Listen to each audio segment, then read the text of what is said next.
To give you a little bit of background about myself, I'm originally from Kansas City. I've been in St. Louis for about a decade now. Went there for undergraduate and then there for law school, and then I joined the Show Me Institute. But before that, I was living in Kansas City and went to high school at a school on State Line Road. And how many people are familiar with Kansas City, just kind of how it's geographically situated? Okay. In contrast to St. Louis, which is separated from Illinois by the Mississippi River, Kansas City, to a great extent, is not divided by any sort of geographic features. It's as easy as walking across the street and you're in Kansas. And so from a development perspective, Kansas City didn't just develop into Missouri, it also developed into Kansas as well. And that contrast, I think, as someone who's originally from Kansas City, was kind of lost on me when I was a kid. It's kind of unusual, I think, under normal circumstances to have a school that is divided between half Missouri students and half Kansas students. But if you look at the way that Johnson County has developed, it's one of the wealthiest in the country. And you have Garmin that has opened up there. That's their international headquarters. Sprint has opened up in Johnson County. A lot of the growth that has happened over the last 50 years in the Kansas City area has happened in Kansas. And so it's very personal to me. When we talk about growth and development issues, when we're talking about that sort of border war concept in the Kansas City area,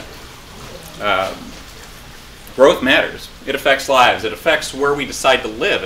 It affects where our businesses open up. Free markets matter. It was pretty remarkable this weekend. The Post-Dispatch criticized the Show Me Institute explicitly. Said that we had an attachment to the free market gospel, a sort of faith-based trust in markets that it seems like they're pretty uncomfortable with. Amen, brother. But in the end, really, when you talk about free markets and you talk about what we do at the Show Me Institute, we're talking about primarily the data. We're talking about what drives growth. I mean, the remarkable thing about free markets is that over the last 2,000 years, you've seen remarkable, unbelievable growth, especially in the last 200 to 300 years. And that's because with free markets, you're allowing individuals to maximize their limited resources, and in the process, better society generally anyway. There's a great moral and empirical case to be made for free markets. And we try to make that case all the time at the Show Me Institute. What we're going to talk about today is primarily the empirical case for free markets, and the empirical case for why we're concerned with where Missouri stands in a growth context. Because I think oftentimes we have a status quo here in the state that prefers government interaction in the market to empowering individuals to act in that market. And so we're going to talk about some of the policy problems that we have at the state. So where are we right now? Well, my colleague Michael Rathbone, he went through and created this chart. And what he did was he went back to 1997 and said, well, where were all the economies across the country at that particular juncture? He created an index, and he compared all the states where they were to where they are now. Higher number means that they have grown and are doing better in the given metric. Real GDP per capita, non-farm employment. Okay, so they're becoming wealthier. There are more jobs being created. You'll notice that Missouri isn't on this list because it's on the second page. From a real GDP perspective, we were 48th over the last 14 or so years. Real GDP per capita, 43rd. Non-farm employment, we are 46th. 46th, that's right. And so Missouri has a growth problem. I think that's clear enough when you look at this chart. But what is the problem, fundamentally? Well, if you look at the data, and that's what we do, there is a connection between taxes and growth. And there are a lot of factors that go into growth naturally as well. Geography goes into it, labor law also goes into it. But if you look at the literature over the last 15, 20, 30 years, it's pretty clear. And I'll just read this out loud because it needs to kind of be read into the record. While there are a variety of methods and data sources, the results consistently point to significant negative effects of taxes on growth. even after controlling for various other factors such as government spending, business cycle conditions, and monetary policy. In this review of the literature, this is the Tax Foundation that did this lit review. I find 26 such studies go back to 1983, and all but 3 of those studies, and every study in the last 15 years, find a negative effect on taxes on growth. When people tell you that taxes don't matter to growth, they're not looking at the literature. And that's clear enough. Of those studies that distinguish between types of taxes, corporate income taxes are found to be the most harmful, followed by personal income taxes, consumption taxes, property taxes. Of course, Missouri has all of those taxes: corporate income tax, personal income tax, individual income tax. And like I said, lots of different issues go into growth, but we're not helping ourselves so far.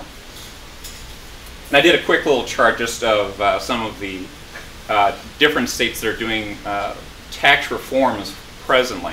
You have Louisiana and you have Nebraska that are looking at getting rid of their corporate income taxes and their individual income taxes. Kansas last year got rid of their tax on pass-through income, and they're looking to get rid of their tax on corporate and individual income as well sometime in the future. Really, I probably could have included them with Nebraska and Louisiana, but we're talking reductions, further reductions this year. Ultimately, they want to get rid of those taxes. Oklahoma's reducing taxes. Wisconsin's reducing taxes. Indiana, North Carolina in particular, is trying to get rid of their taxes on corporate and individual income. And of course, what you see emerging here, running from the Gulf up to the Great Lakes, is kind of a growth corridor. You know, it's one thing to talk about the academic literature about taxes. It's another thing to understand that Missouri is kind of at ground zero for a real realignment of tax structures toward a more pro-growth, a more business-friendly kind of tax structure, specifically growth-friendly. And the question is, well, what is Missouri going to do? Where does Missouri stand presently? So this is the Kansas-Missouri border war. I don't know if you're familiar with the state of Kansas, tornadoes, and the Civil War kind of background on the idea of the Kansas-Missouri border. I know we have had basketball games since then. It's a little different. This is the new Kansas-Missouri border war. For a long time, it was fought on incentives, local incentives, state incentives. Particularly in the Kansas City area, they've just been trading businesses back and forth.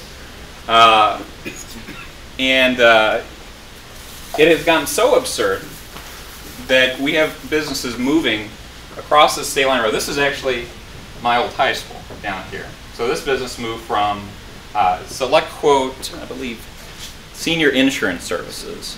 This was just a couple months ago. Moved half a mile from War Parkway to this side of State Line Road. It was worth $5 million to them, which is a pretty remarkable payday for a move that, as a crow flies, is actually shorter than a half mile. And this happens all the time. And I think that what you're seeing in Kansas is kind of a changing of the game. Instead of trying to pick out individual businesses to try to poach from Missouri, what Kansas did by getting rid of their tax on pass-through income was they said, well, if you're an LLC and you come to Kansas, or an S-corp, or a sole proprietorship, we're not going to tax you anyway. We're just not going to tax you. I mean, that is probably the best incentive you could possibly get, and there's not really an incentive that you can apply against a 0% tax rate. And this is describing exactly what Kansas did. Sometimes referred to as pass-through entities, these companies are oftentimes small business whose incomes are taxed at the individual level rather than at the corporate level. So you have two different kinds of taxes: corporate income tax and individual income tax. These are taxed at that individual level. So what we're going to be coming out with in hopefully the next week or two is this essay on eliminating the tax on pass-through entities. If you want to try to replicate what Kansas has done, you kind of have to address it through legislation or just simply changing the law. The concern is, and Joe and Mike know this very well, is that you have $3 billion worth of annual income that takes place along this border. That includes Kansas City. The question is, how much of that income in the state of Missouri is going to move over to Kansas? We don't know for sure. We don't know exactly what that number would be, but even if it's just a percent, 1%, that is a real serious problem. And it's, like I've said, it's not just Kansas that is making major tax reforms here. I mean, we can say, well, Kansas is no threat to us, which is imprudent, I would suggest. But, well, what about Nebraska? What about Oklahoma? What about Wisconsin? What about Louisiana? I mean, if you don't like the idea of trying to compete directly with Kansas, that's fine. What about the rest of the country? And so, reforms on pass-through taxation would be prudent. But it's not just reforms on pass-through taxation. Reforms on taxation generally, particularly on income taxations. This is from a paper done by Jens Arnold. And he's an economist who wrote, "Do tax structures affect aggregate economic growth?"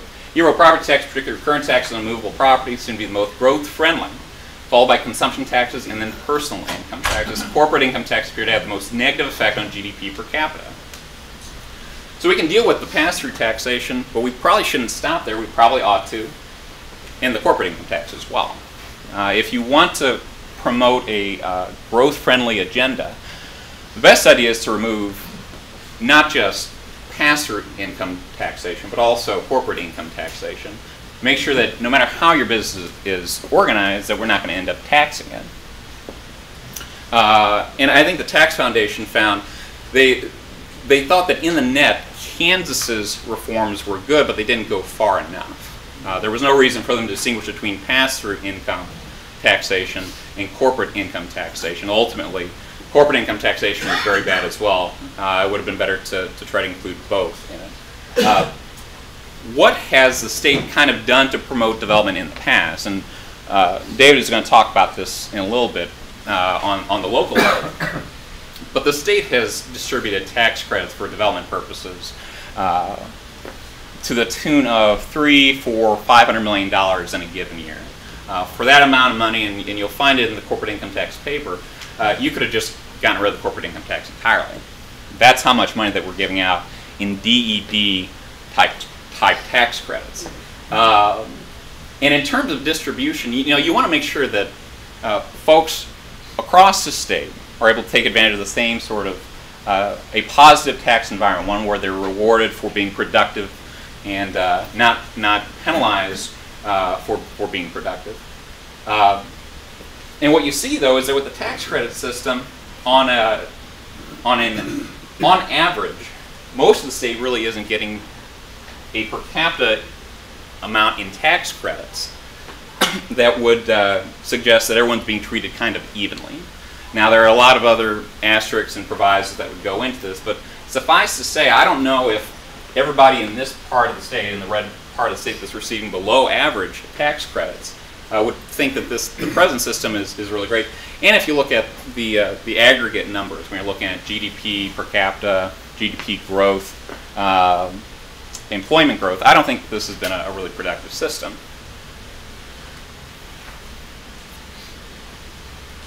Now, what exactly is going on with these tax credits ultimately? What is going on a project-by-project basis? Now, that's its own study unto itself, but Tom Schweik went through and looked at the Quality Jobs Tax Credit Program last year. And I'm sure we have all seen it, either on the news at night or seen it or heard it on the radio. These announcements about these big programs that have been supported by tax credits and all the jobs that are going to come from it.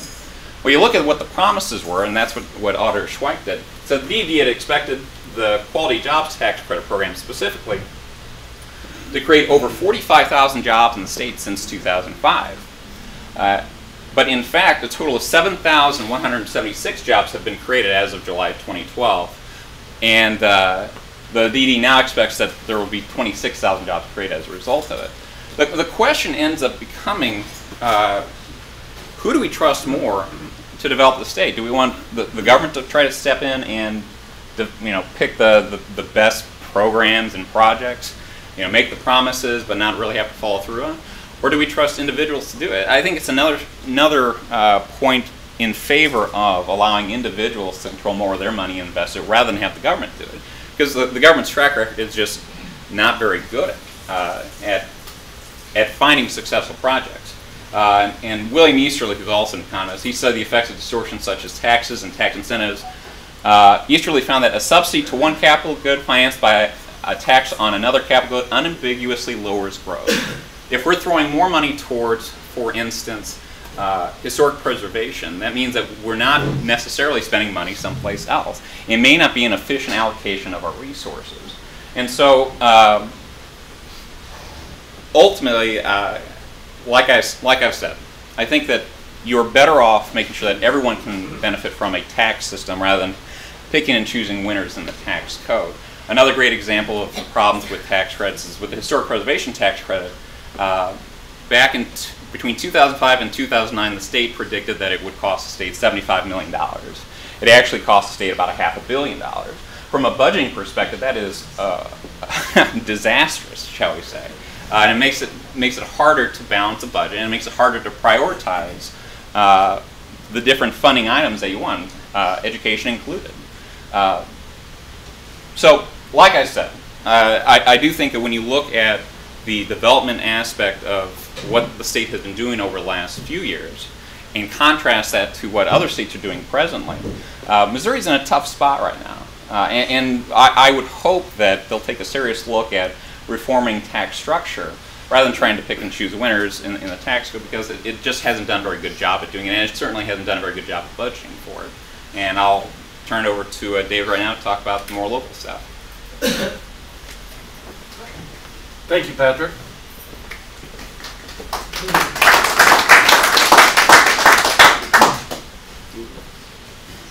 Strike two. This is going to be the shortest strike. This will be, what was a real short strike in American history? The UPS strike of a few years ago was just a few days. So maybe we'll call it that. We will call it that. Now we have a paper on taxpayer-funded lobbying and the use by governments in Missouri to take your tax dollars and lobby other governments for more tax dollars for the city. It is a common practice nationwide, and what we really want to stress for you today is just the tool we put together for people throughout Missouri to use. We have it at our Show Me Sunshine website. You can link to this from our main website, showmeinstitute.org, Google Show Me Sunshine.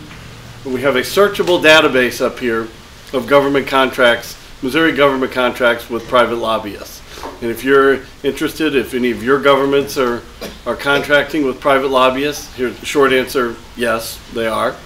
You can check it out and see what they're spending, with which lobbying firms they're spending, and hopefully then get some more information. We figured that in the last fiscal year, as best we can tell, Missouri governments spent directly about $2.7 million lobbying. And that is the direct amount. That doesn't count the amount of lobbying that goes on because Boone County is a member of the Missouri Association of Counties, and the Missouri Association of Counties spends money lobbying. That's not in there. These are just direct contracts between cities, counties, school districts with lobbying firms. And I'm going to give two hard examples of how this happens and what it can result in before we go on to our next point. One example is hotel taxes. Cities throughout Missouri want the ability to enact or to increase hotel taxes.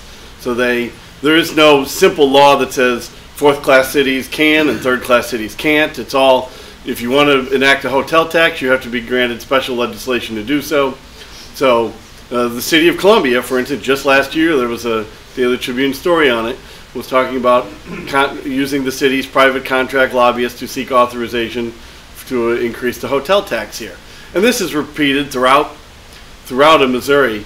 Luckily, in St. Louis County, about 2 years ago, they passed a statute preventing any cities within St. Louis County from enacting local hotel taxes.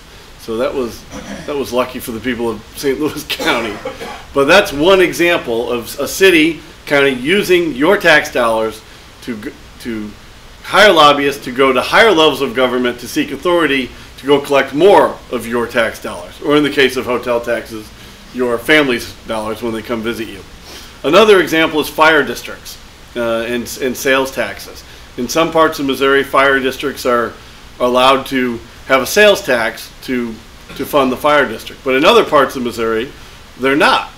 And let me just say that in the parts that they're not, they would really like to be able to enact sales taxes. So fire districts in those sections are regularly contracting with lobbyists, seeking efforts to enact local sales taxes on top of the property taxes and fees that they already collect to fund service. That's not a critique of the public good that they perform, just one other example of the ways that tax dollars are used to lobby the state, and this is also $2.6 million at the state level. Most of the cities, many of the cities and counties are also lobbying at the federal level as well, and that isn't in this $2.6 million fund. So I like to describe it very casually and simplistically as a sort of a lose-lose situation. Heads, you know, flip a coin. Heads, government grows. Tails, government wastes your tax dollars. Either one very, very rarely comes out for a win in the end for the taxpayers. But we encourage you to check out Show Me Sunshine for all the searchable data that we have, not just on lobbying contracts, but many other types of public information. And it's going to continue to grow and expand. It's really becoming an important part of what we do at Show Me Institute, and we encourage you to use it and help and spread the word to other people interested in public policy issues.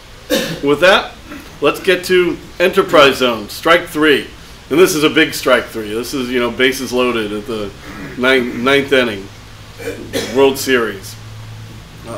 Enhanced enterprise zones and enterprise zones. We released a, I'm going to pass this map around so you see. The white is counties that never enacted enterprise zones. The gray is counties that did. And the black is the actual enterprise zones within the 8 counties that we focused on here. And then I'm also going to pass this letter around just because I thought it was interesting. This is why we do this. That's an example. That's an example of government getting involved in the market, and it didn't work out for the City of Columbia. That's the letter that Delta sent the city officials here after they got upset about the subsidy for American Airlines. And so just sharing that for your information. About a year ago, I'd say almost exactly a year ago, a research assistant at Show Me Institute and I were doing some work. He put together some maps, and sort of the map I'm passing around there. And we noticed something sort of striking, that enterprise zones, which are being phased out in Missouri, I'll explain in a second why we chose them, that back in the 80s and 90s, there were some counties that had really large, substantial enterprise zones, making up, in the case of one county, 95% of the county. In the case of the other 7 we focused on, between 55 and 75%. And that they would border counties that didn't have any enterprise zones whatsoever. So it sort of struck us as a pretty good natural experiment to see what was the economic effects of these enterprise zones. And this was the location of enterprise zones in Missouri. This is all of them. Many of these are small, and those are the ones we weren't able to really focus on. They might be small, might make up 5 to 10% of the county. So those weren't where we were. We focused on Dallas, Morgan,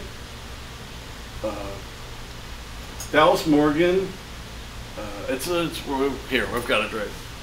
The easy counties we use: Dallas, Texas, you got to say it in that order, Morgan, Howell, Crawford, Iron, Madison, and Washington. Crawford, Iron, Madison, Washington. Howell, I think it's sort of blocked maybe here. Howell is right here, I think.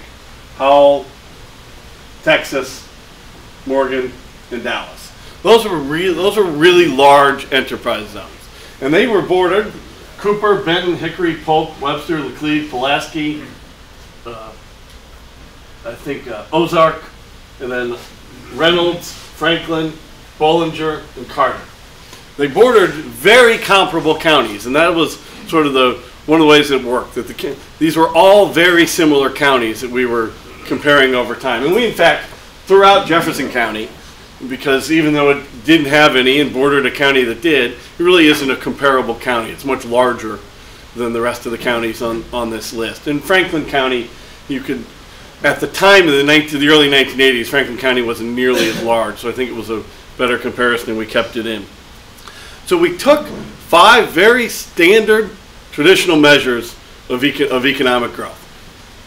Total employment, per capita income, total personal income for the county, assessed valuation, and labor force. And most of these are federal numbers. One of them, I believe, labor force is a state number, and then assessed valuation is, of course, a state number. And we looked at when the program began. Most of these enterprise zones were enacted in between 85 and 92. So we started our data in 1980 and went to 2005 when the program was phased out in favor of enhanced enterprise zones, which have, of course, been in the news lately in Columbia and Centralia and Callaway County and throughout Missouri. And we wanted to compare how did the enterprise zone work. And our basic thought is that in these examples where the enterprise zone is really a large part of the county, that you could see its success or failure in countywide statistics. And that you could tell that if the enterprise zone was being really good for that county, you'd be able to tell by these countywide numbers. Because in most of these stats, the numbers don't go beneath the county level. You're not able to find these data for individual cities, not to mention the problem that enterprise zones weren't drawn by with any statistical measurement in mind. They were just sort of randomly drawn. They didn't match up to census blocks. This was all pre-GPS, so there was no way to be 100% certain in your numbers within a county. So we just kept at the county level. And as part of the project, we did a literature review of enterprise zones. And it's in the paper, and you all have a copy of the paper right in front of you. Sheila Watson, who was with the University of Missouri when she did this paper in the late 80s and early 90s, did a comparison on Kansas City and Cuba, the 2 enterprise zones she selected because they had better data than most of the rest of them, which is a common trend in all these papers. All these papers, same as we do, complain about the difficulty of measuring these types of incentives because the maps don't line up with the data in many cases, and just the general difficulties like that. And Professor Watson, very interesting. She determined that the enterprise zone in Kansas City correlated with a loss of about 8,000 jobs, and the enterprise zone in Cuba correlated with a gain of about 400, and then concluded that enterprise zones were a big success. So we thought that was peculiar to have that. But of course, the strange thing is that she pointed out that there were a lot of problems in Kansas City back in the 80s, the typical problems of any industrial city. And of course, she's right about that. The implementation of an enterprise zone was never going to lead to the loss of 8,000 jobs. It didn't, so she's perfectly right in what saying about Kansas City. But then she was perfectly willing to say all these good things about Cuba. They had a strong, good infrastructure, a strong workforce, and many things unrelated to the enterprise zone, and was yet willing to subscribe the gain in jobs area to the enterprise zone at the same time, listing all these things that would benefit growth in Cuba, none of which have anything to do with the enterprise zone, and yet credit the EEZ. It was a very strange paper and very, I think, inconsistent. So I focus on that because it's really the only one of these that focused on Missouri. Some papers here, Newmark and Colco, and David Newmark has done work for the Show Me Institute. Published a few studies on minimum wage. He's a terrific economist from the University of California system. They did a work in California, found absolutely no evidence for success of enterprise zones in California. Gunn, Greenbaum, Hoyten, Guerin, Netzer, a series of papers, all discussed in much more detail in the literature review there, all of them really finding a total lack of evidence that enterprise zones worked. Rubin and Wilder and Papke both did work on Indiana. I think Indiana was the focus on a lot of these because I think they, in general, kept a little better data than most other states. Rubin and Wilder did find some employment gains in the parts of Indiana that they studied. They used a shift share analysis technique that other authors, mostly Fisher and Peters, criticized. It's not really appropriate for trying to decide why something happened. Leslie Papke did some work in Evansville, Indiana, and found positive gains on employment from enterprise zones there. But her writing is very clear that she thinks it's entirely possible that the gains in the very tight area she'd studied came from losses in the area just outside of the area that she studied. So she was clear that while she found some gains, she was not willing to say it was gains for the overall region at all. Fisher and Peters have done a lot of excellent work on the subject of tax subsidies in general and enterprise zones, willing in part to grant limited support to local incentives, say it will work. There is some level of success that you can have, but they test the elasticities of these things, and they say a great point, and I'm going to quote exactly. And again, these are people who found some evidence of support. The best case is that incentives work about 10% of the time and are simply a waste of money the other 90% of the time. That's their quote. And then they go on to say that in their experience, public officials will often attribute all new employment to the tax incentives. And in my own experience, just speaking personally here, not as a Show Me Institute, I've certainly been in meetings. I was a government staffer before I came to work at Show Me Institute. I've certainly heard meetings where economic officials will absolutely say that. And in Callaway County, they had a public hearing a few months ago on the enterprise zone. And this is a secondhand report I have. But somebody came up to me when I spoke to this group in Callaway County and said that they'd asked a state DED official, what evidence do you have that these enterprise zones are working? And her response to this big group of people was that since the Enhanced Enterprise Zone program had been implemented, which is the program that replaced EEZs, that I'm estimating the number she gave, that like $2 billion in investment had been made in those enhanced enterprise zones. And that was her answer to this group. Well, of course, think of everything that leaves out. She's giving you a number that investments have been made. I mean, there were businesses in these zones before the zones were implemented. I mean, she has no evidence, she had no evidence that the zone caused that investment, helped it. Just giving a number and letting people think to believe that that was all caused by the enhanced enterprise zone, sort of an error of omission. So, just simple unemployment rate, enterprise zone versus non-enterprise zone counties, the 20. This is just for the 20 counties that we used. Showed simply, we started in 1980, 2005. The trends were very consistent with each other and with state and national data.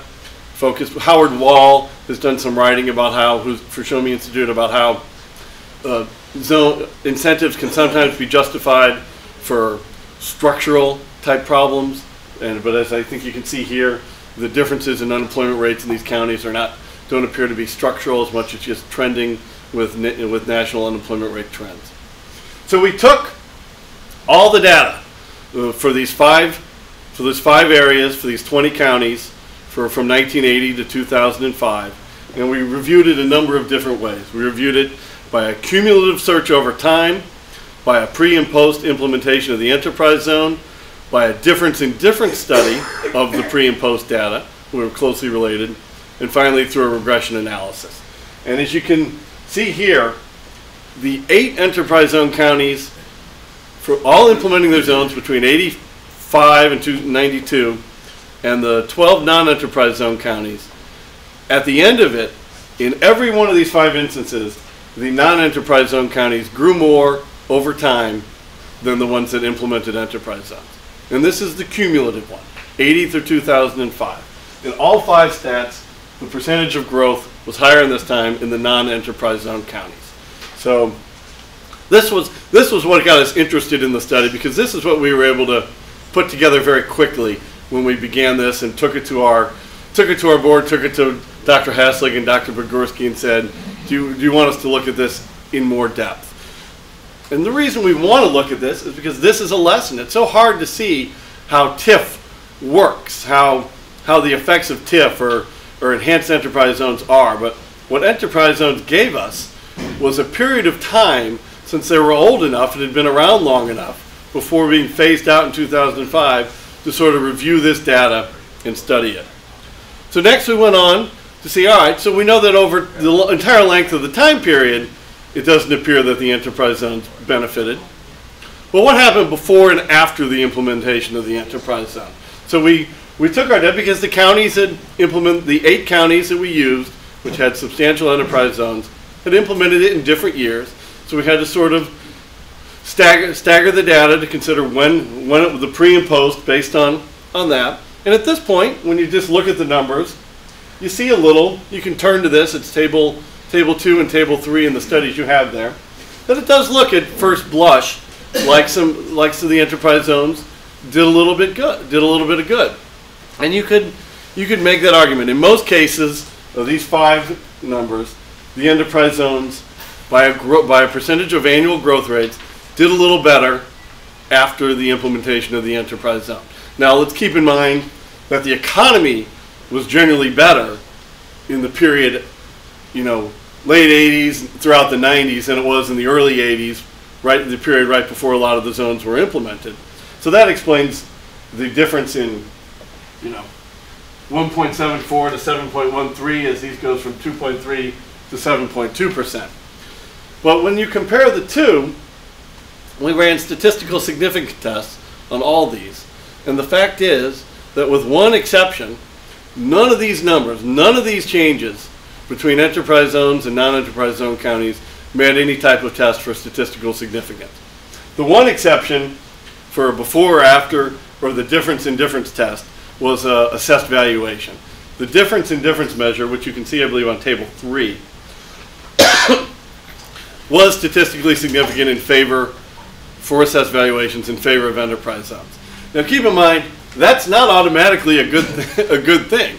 There's one paper we talk about in here, which by Landers, that looked at enterprise zones in Ohio, that found that he didn't find it in every case. In a few instances, the enactment of an enterprise zone led to large increases in property values as the lower taxes within the zone were capitalized into higher rates to get into the zone in the first place. So all of a sudden, you might be saving a little bit on taxes within the zone, but your businesses are having to pay more to get into it then. So increased rates of assessed valuation in the zone, first of all, that's not the goal of an enterprise zone, which is job creation. Second of all, it's not automatically a good thing. Third, I want to point out a potentially large difference between enterprise zones and enhanced enterprise zones, because people, as enhanced enterprise zones are coming to Columbia and now thankfully leaving Columbia and being fought in Callaway County, a lot of people are worried about the blight designation. Enterprise zones, the original program, had no requirement for a blight designation. In fact, that's one of the largest differences between the EZ program and the current EEZ program.